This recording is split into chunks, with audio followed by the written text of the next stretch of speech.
दे दिया हो भाजी सबको दे दिया हैं?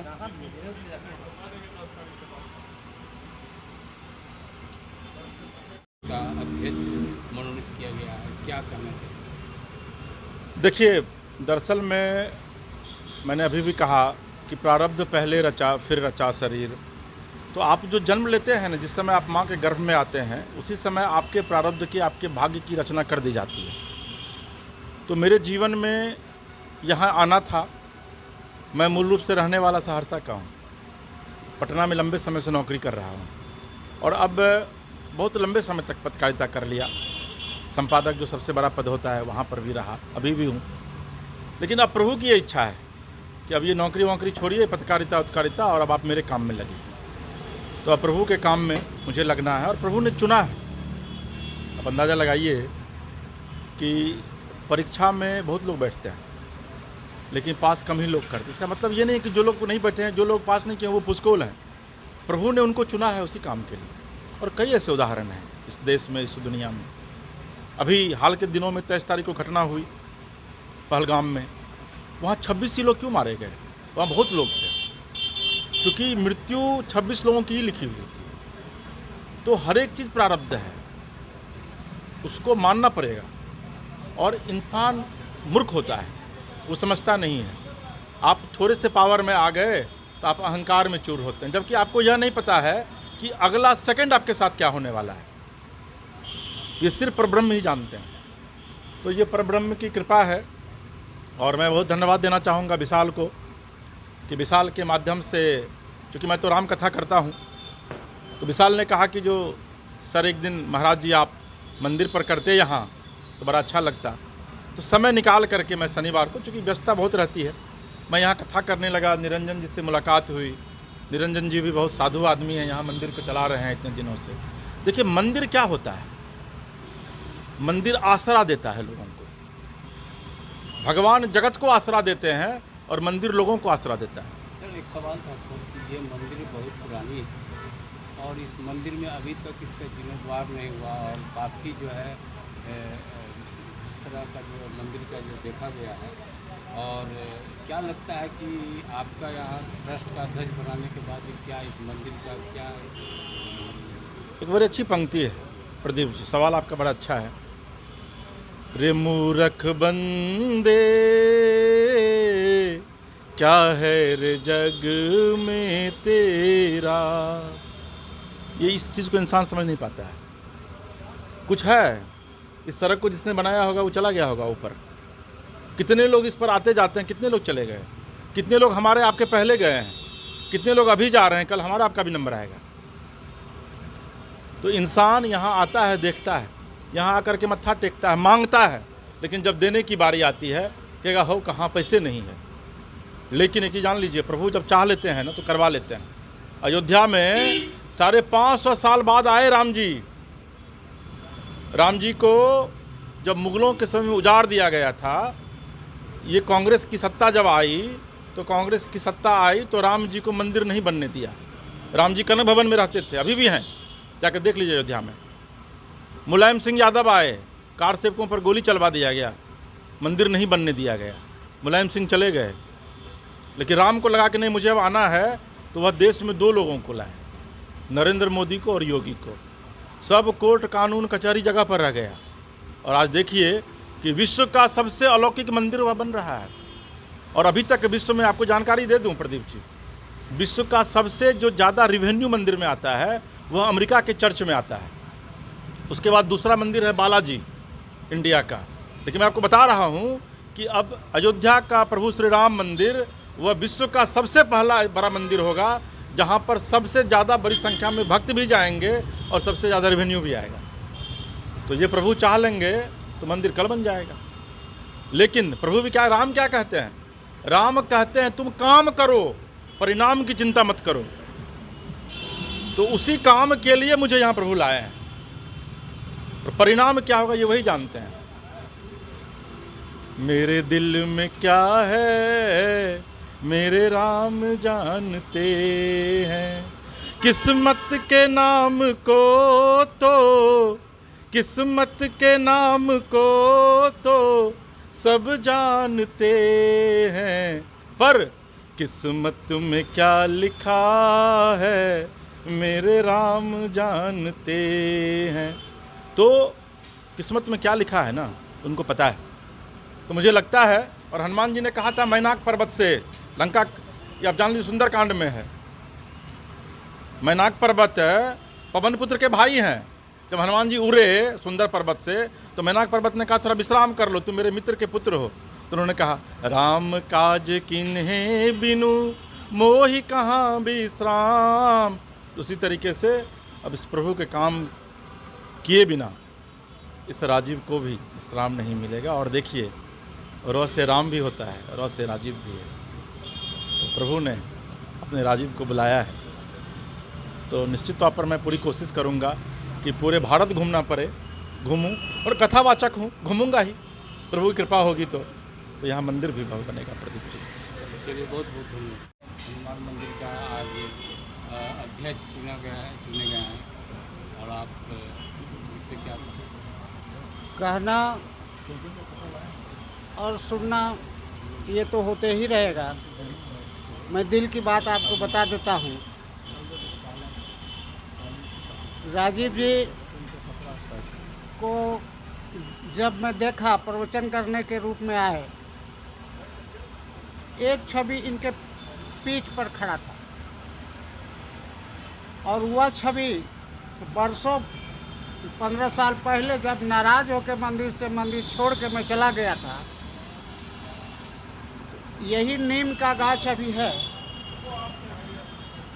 इस डाली पर बैठ के बजरंगबली भोर में स्वप्न में आते हैं और ऐसे उदास करके मुड़ी झुका करके हमको टुक टुक ताक रहे हैं।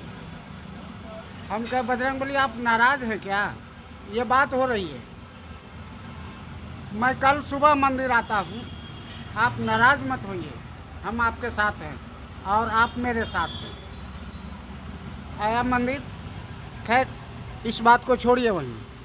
अच्छा, आप सर जब इनसे मुलाकात हुई, जब मैं एक छवि इनके पीठ पर देखा तो वह बजरंगबली का छवि था, और सेम उसी तरह से गर्दन टेढ़ा करके सरसरी निगाह से हमको देख रहे थे राजीव भाई।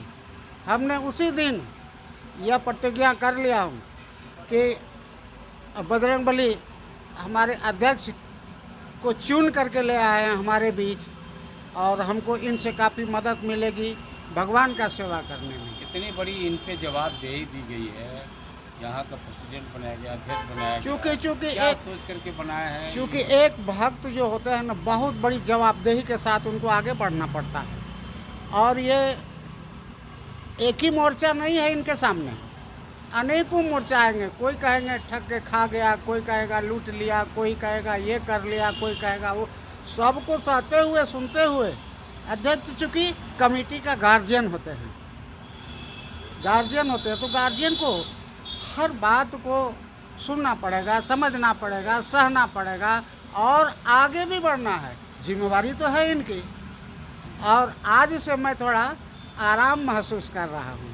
ये जिम्मेवारी बजरंगबली की दया हुई कि हमारा कुछ बोझ कम कर दिए।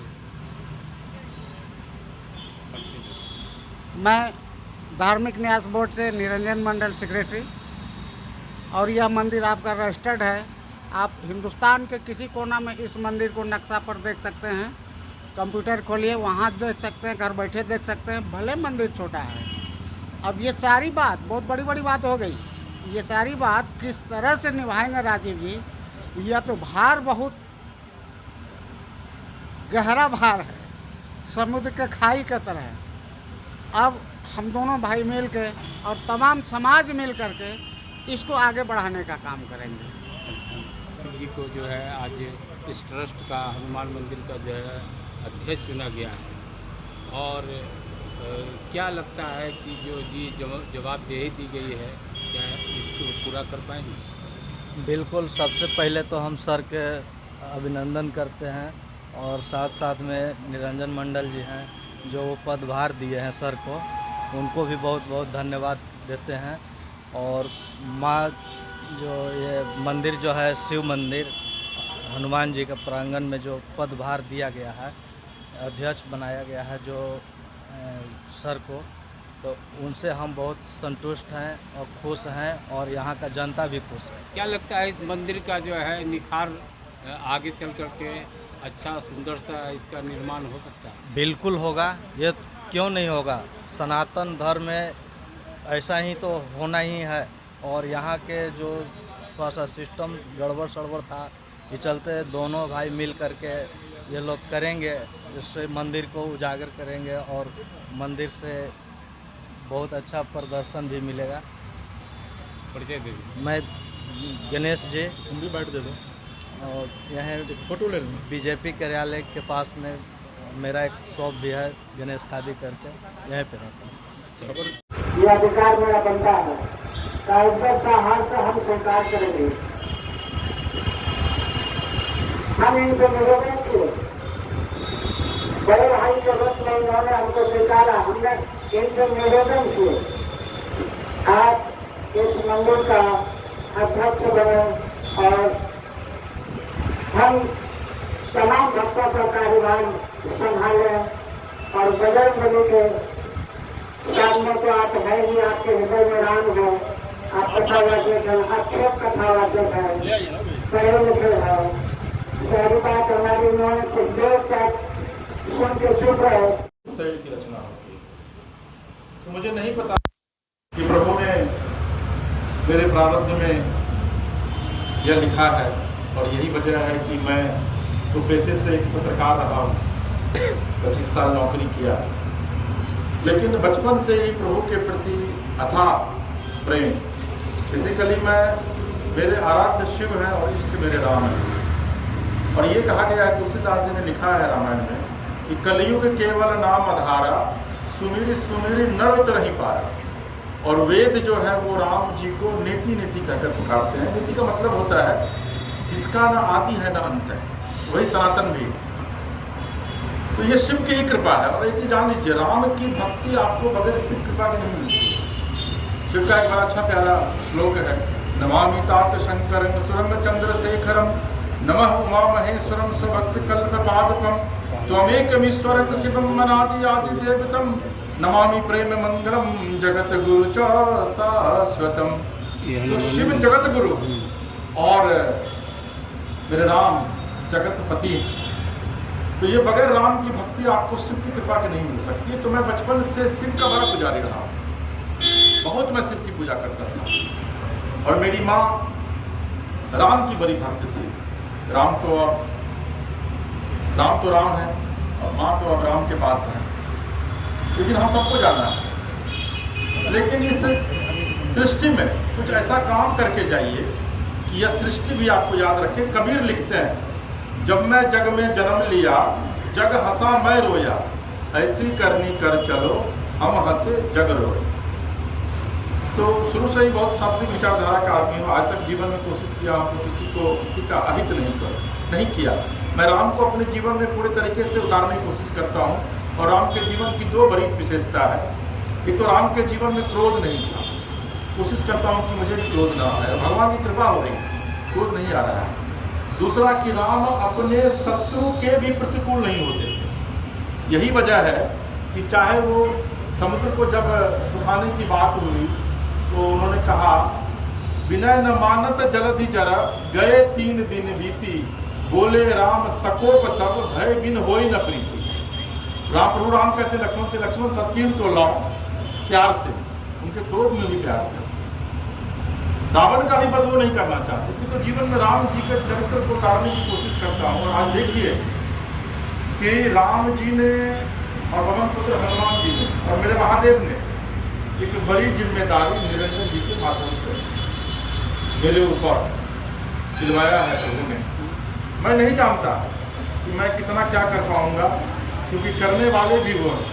शरण में रख दिया जब माथ तो किस बात की चिंता, मेरे रघुनाथ को रहती है मेरे हर बात की चिंता।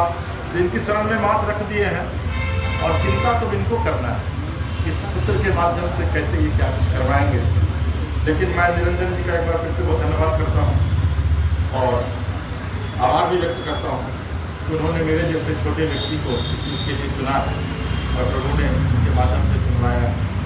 और मैं पूरी कोशिश करूँगा कि मैं निरंजन जी के विश्वास पर खरा उतरूं। और ये विश्वास भी है कि यहाँ एक भव्य राम मंदिर निश्चित तौर पर आने वाले दिनों में बनेगा। इसमें आपने भी भक्तजन हैं, आप जो भक्तजन नहीं भी हैं उनके भी सहयोग की आवश्यकता है। और आप लोगों का स्नेह, आप लोगों का प्यार मुझे मिले। बहुत बहुत धन्यवाद।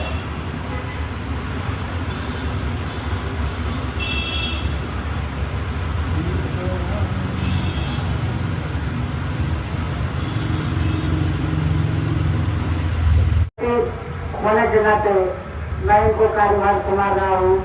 अध्यक्ष पद के लिए ये अपना कार्यभार आज से संभालेंगे। कथावाचक तो है ही, वो तो एक अलग बात है, लेकिन इनकी जिम्मेदारी बढ़ गई है और बहुत बढ़ गई है। जो कि ये छोटी छोटी संस्था में मंदिर जो आप देख रहे हैं, ये थोड़ी बहुत जिम्मेदारी नहीं है, बहुत सारा बोझ मैं आज हनुमान जी के सामने उनके माथे पर दे रहा हूँ। और ये श्री राम को ये बाखोरी हंसते खेलते इस कार्य को करने में सक्षम होंगे।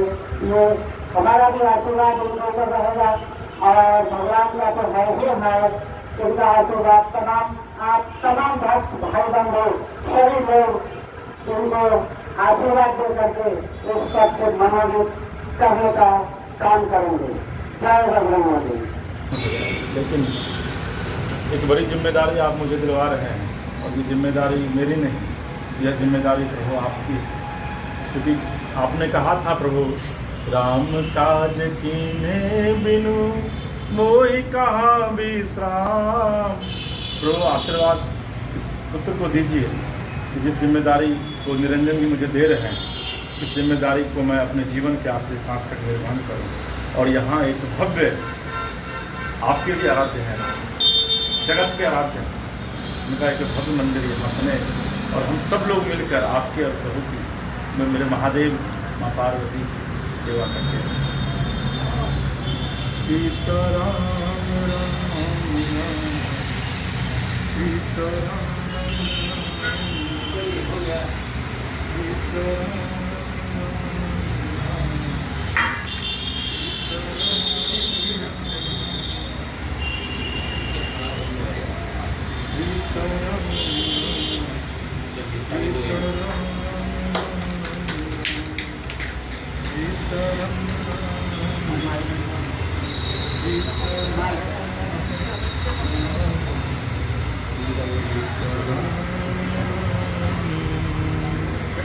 सीताराम